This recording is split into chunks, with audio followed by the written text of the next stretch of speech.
Hello everyone, welcome to our channel fear not. 1 28:9 இந்த வசனத்தை பார்க்குறோம். கர்த்தர் எல்லா இருதயங்களையும் ஆராய்ந்து நினைவுகளின் தோற்றங்களை எல்லாம் அறிகிறார் அப்படின்னு சொல்லி. நம்முடைய தேவனாகிய கர்த்தருடைய பார்வைக்கு மறைவானது ஒன்றுமே இல்லைல்ல. அவர் நம்மளுடைய எண்ண ஓட்டங்கள், இருதயத்தில் நம்ம என்ன நினைக்கிறோம், சிந்திக்கிறோம், எல்லாத்தையுமே அவர் பார்க்குறாரு அப்படின்னு சொல்லி நம்ம பார்க்குறோம். அதே நேரத்தில் நம்ம முகத்தையும் பார்க்கிறாரு.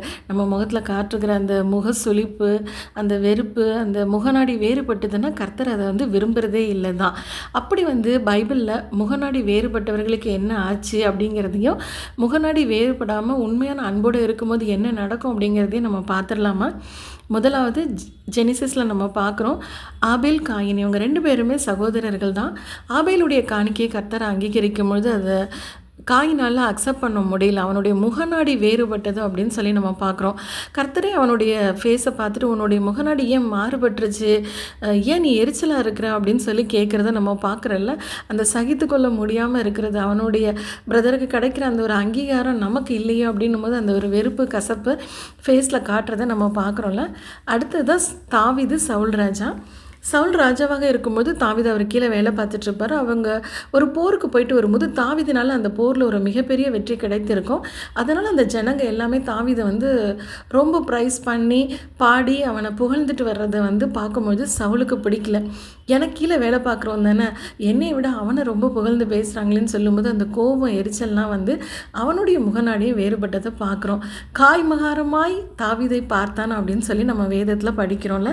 இன்னும் ராஜாவை நான் என்னத்துக்கு இருக்கணும், அதையும் தூக்கி அவன்கிட்டயே கொடுத்துருங்க அப்படின்னு அவர் சொல்கிறதையும் பார்க்குறோம். அந்தளவுக்கு அவர் கோபமாக இருந்திருக்கிறாரு.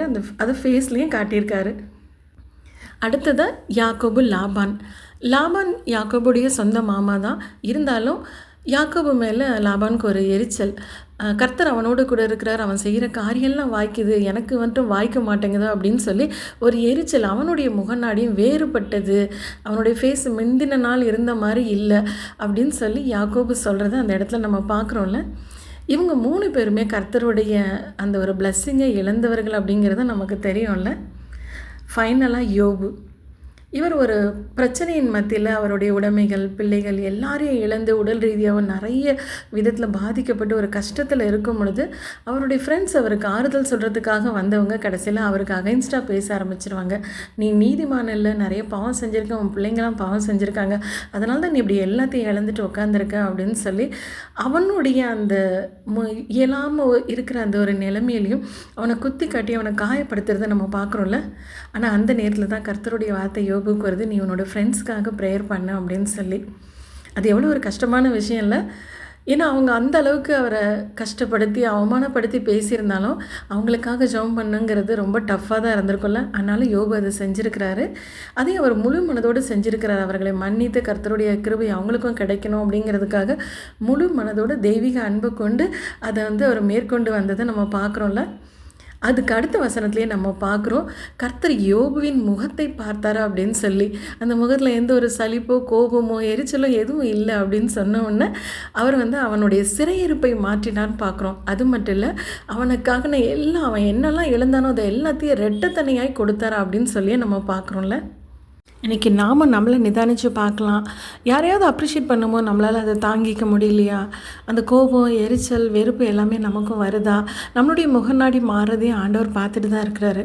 நம்ம ஜெபம் பண்ணும்போது நம்மளுடைய வாயின் வார்த்தைகளை மட்டும் அவர் கவனிக்கிறவரா இல்லை, நம்மளுடைய ஃபேஸ் எப்படி இருக்குது அப்படிங்கிற நம்ம முகத்தையும் அவர் பார்த்துட்டு தான் இருக்கிறாரு.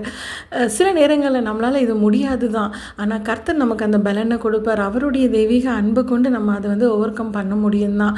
ஏன்னா நம்ம வசனத்தில் பார்க்குறோம்ல, ஒருவன் கிறிஸ்துவுக்குள் இருந்தால் அவன் புது சிருஷ்டியாக இருக்கிறான், பழையவைகள் ஒளிந்து போயினா எல்லாம் புதிதாயினா அப்படின்னு சொல்லி அந்த வாக்குத்தத்தத்தை நாமளும் உரிமையாக்கி கொள்ளுவோம்.